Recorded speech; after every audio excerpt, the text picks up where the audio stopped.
आज हम प्राइमल की बात करेंगे। ये अपने आप में ही इतना बढ़िया चैप्टर है कि इस चैप्टर से एक या दो क्वेश्चन आपको जरूर देखने को मिलेंगे।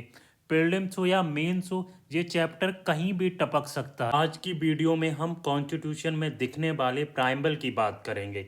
तो प्राइमल लिया गया है एक लैटिन वर्ड प्राइमलस से, जिसका मतलब होता है टू गो प्रायर, मतलब इंट्रोडक्शन। आज की वीडियो में हम बात करेंगे प्राइमल से रिलेटेड जो इम्पोर्टेंट क्वेश्चंस हैं, हम उन सब को कवर करेंगे। पहला इम्पोर्टेंट क्वेश्चन ये है कि प्राइमल होता क्या है। तो अपने वर्ड ऑफ ओरिजिन की तरह प्राइमल किसी भी एक्ट, किसी भी लेजिस्लेशन के लिए उसका एक इंट्रोडक्टरी स्टेटमेंट होता है, जो उस एक्ट के पर्पस के बारे में, उसकी फिलॉसफी के बारे में, उसके यूजेज, उसके आइडियाज और एस्पायरेशन और उसके प्रिंसिपल और उसके ऑब्जेक्टिव के बारे में बात करता है। तो प्राइमल ये सारी चीज़ें करता है। बहुत सारे लोगों ने ये भी कहा है एक तरीके का ब्लूप्रिंट होता है, जो नक्शे जैसा होता है। अगर आप किसी एक्ट के प्राइमल को देख लो, आपको ऑटोमेटिकली समझ में आ जाएगा तो वो एक्ट मेनली क्या बात करता है या क्या काम करता है। दूसरा इंपॉर्टेंट क्वेश्चन ये है, प्राइमल किसने बनाया, हु ड्राफ्टेड द प्राइमल। जब हम हमारा कॉन्स्टिट्यूशन बना रहे थे, जब पंडित जवाहरलाल नेहरू ने कॉन्स्टिट्यूशन असेंबली के सामने एक ड्राफ्ट पेश किया, हमारा कॉन्स्टिट्यूशन कैसा होना चाहिए, लोगों को क्या राइट्स मिलेंगे, क्या लिबर्टी मिलेगी, सारे आइडियाज ऑफ एक्सप्रेशन उस ड्राफ्ट में। ड्राफ्ट को कहते हैं ऑब्जेक्टिव रेजुलेशन, जो उन्होंने प्रेजेंट किया था 13 दिसंबर 1946 को।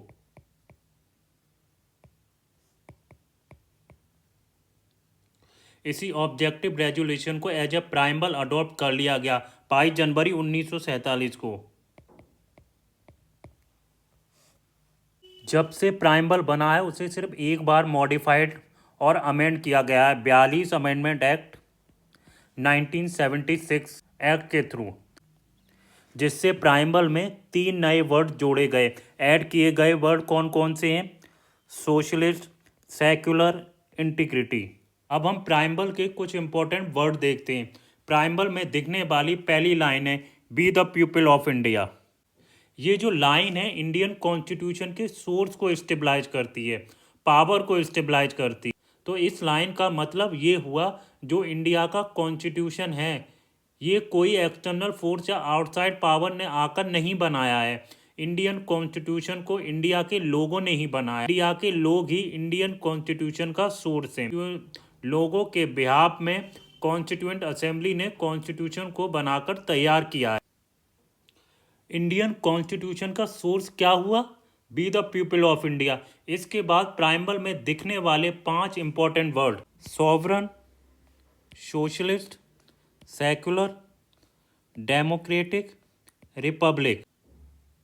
ये जो वर्ड हैं ये इंडियन कॉन्स्टिट्यूशन के नेचर को डिफाइन करते हैं। इसके बाद दिखने वाले 4 important word, justice, liberty, equality, fraternity, Indian constitution के ऑब्जेक्टिव को स्टेबलाइज करते हैं। और 26 नवंबर 1949 ये जो डेट दी गई थी ये बताती है कि इंडियन कॉन्स्टिट्यूशन को एडॉप्ट कब किया गया था। तो प्राइमल इंट्रोडक्टरी स्टेटमेंट है, गाइड के साथ साथ कॉन्स्टिट्यूशन का सोर्स, उसका नेचर, उसका ऑब्जेक्टिव के बारे में बात करता है। प्राइमल से रिलेटेड और एग्जाम पॉइंट ऑफ व्यू से 2 बहुत इंपॉर्टेंट क्वेश्चन ये हैं।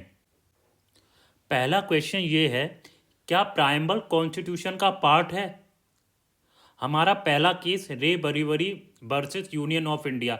इस केस में सुप्रीम कोर्ट ने कहा प्राइमल कॉन्स्टिट्यूशन का पार्ट है ही नहीं, ये कहा गया इस केस के अंदर। पर इस केस में सुप्रीम कोर्ट से एक गलती हो गई, उन्होंने पॉइंट नोटिस नहीं किया। बाकी पार्ट्स की तरह प्राइमल को भी सेम प्रोसीजर से अडॉप्ट एंड इनेक्ट किया गया था।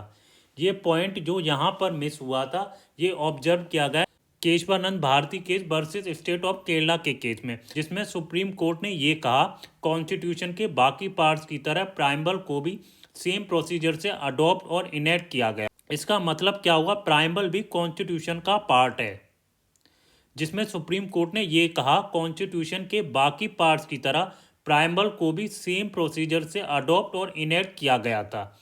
इसका मतलब ये हुआ प्राइमल भी कॉन्स्टिट्यूशन का पार्ट है। SR Bommai versus union of India में भी सुप्रीम कोर्ट ने कहा कि प्राइमल एक बेसिक स्ट्रक्चर का पार्ट है। और LIC of India versus consumer education and research centre के केस में भी सुप्रीम कोर्ट ने कहा primal is an integral part of the constitution. सवाल ये उठता है, क्या प्राइमल को अमेंड किया जा सकता है? जैसा मैंने आपको पहले बताया है, re Berubari versus union of India 1960 case में सुप्रीम कोर्ट ने प्राइमल को कॉन्स्टिट्यूशन का पार्ट मानने से मना कर दिया था। तो इसका मतलब ये हुआ प्राइमल को 368 के अंदर अमेंड नहीं किया जा सकता है। लेकिन केशवानंद भारती केस में सुप्रीम कोर्ट ने प्राइमल को कॉन्स्टिट्यूशन का पार्ट माना, तो इसका मतलब को कॉन्स्टिट्यूशन के अंदर अमेंड किया जा सकता है। केशवानंद भारती केस के जजमेंट के बाद एक अमेंडमेंट हुआ जिसके अंदर 3 वर्ड जोड़े गए, socialist, secular and integrity. Primal को सिर्फ एक बार अमेंड किया गया है। सुप्रीम कोर्ट ने अपने जजमेंट में कहा था पार्लियामेंट प्राइमल को अमेंड करने के लिए बेसिक स्ट्रक्चर के साथ छेड़खानी नहीं कर सकता, जो केशवानंद भारती केस में मेंशन किया गया था। अब हम प्राइमल के कुछ इंपॉर्टेंट वर्ड को समझते हैं। पहला इंपॉर्टेंट वर्ड है सॉवरन, जिसका मतलब ये है कि इंडिया एक इंडिपेंडेंट कंट्री है जो अपनी इंटरनल मैटर को खुद मैनेज कर सकती है। कोई भी एक्सटर्नल पावर इंडिया के इंटरनल मैटर में इंटरफियर नहीं कर सकता। नेक्स्ट वर्ड है सोशलिस्ट, जिसे 42 अमेंडमेंट एक्ट 1906 से इंसर्ट किया गया था। अब जनरली सोशलिस्ट वर्ड को कम्युनिस्ट थ्योरी से रिलेट करते हैं, जिसका मतलब ये होता है कि मीन्स ऑफ प्रोडक्शन पर गवर्नमेंट का होली और पार्शियली कंट्रोल होता है। बट प्राइमल में जो सोशलिस्ट वर्ड यूज किया गया है, ये महात्मा गांधी और जवाहरलाल नेहरू की फिलॉसफी से इंस्पायर है, जिसका ऑब्जेक्टिव है एक वेलफेयर स्टेट स्टेबलाइज करना। मतलब poverty, ignorance, inequality of opportunity, ये सारी चीज़ों को सोसाइटी से ख़त्म करना। नेक्स्ट वर्ड है सेक्युलर, इसे भी इंसर्ट किया गया है 42nd अमेंडमेंट 1976 से। सेकुलर का मतलब ये हुआ स्टेट का खुद का कोई रिलीजन नहीं होगा। बहुत सारे देशों में सेकुलर वर्ड को एंटी रिलीजन और अपोज टू रिलीजन डिफाइन किया गया है, जैसा फ्रांस में जहाँ पर पब्लिकली रिलीजन प्रैक्टिस नहीं कर सकते, USSR में जहाँ पर पहले इवन प्राइवेट लाइफ में भी आप रिलीजन प्रैक्टिस नहीं कर सकते थे। पर इंडिया में सेकुलर वर्ड को पॉजिटिवली यूज किया गया है। इंडिया हैज़ पॉजिटिव सेकुलरिज्म, जिसका मतलब है स्टेट का खुद का कोई रिलीजन नहीं होगा, बट इंडिविजुअल फ्रीली किसी भी रिलीजन को प्रैक्टिस, प्रोफेस और प्रोपेगेट कर सकते हैं। इसके बाद आता है डेमोक्रेसी। डेमो का मतलब होता है पीपल और क्रेसी का मतलब होता है रूल। डेमोक्रेसी का मतलब हुआ रूल ऑफ द पीपल। अब इंडियन कॉन्स्टिट्यूशन में डेमोक्रेसी वर्ड यूज किया गया है। इसका मतलब ये है कि गवर्नमेंट है वो लोगों की अथॉरिटी से बनेगी। Government will be form by the will of the people. Democracy 2 तरीके की होती है, डायरेक्ट और इनडायरेक्ट। इंडिया में वी हैव द इनडायरेक्ट, जिसे रिप्रेजेंटेशन फॉर्म ऑफ डेमोक्रेसी भी कहते हैं। 18 ईयर्स ऑफ एज के बाद एवरी सिटीजन को वोट डालने का अधिकार भी है। नेक्स्ट है रिपब्लिक। इंडिया के रियल हेड कौन है? Prime minister. और नॉमिनल हेड कौन है? प्रेसिडेंट। दोनों ही कंट्री के इलेक्टेड हेड हैं। ये रिपब्लिक वर्ड मोनार्की का अपोजिट होता है।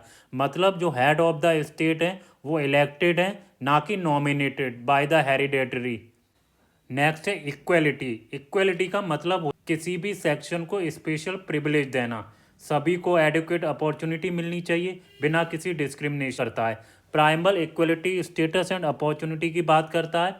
इस प्रोविजन के अंडर 3 टाइप की इक्वलिटी आती है, सिविक, पॉलिटिकल एंड इकोनॉमिक। दोस्तों, अगर आपको मेरी वीडियो पसंद आई हो तो इसे लाइक करें, शेयर करें और कमेंट ज़रूर करें। मिलता हूँ नेक्स्ट वीडियो में। Thank you.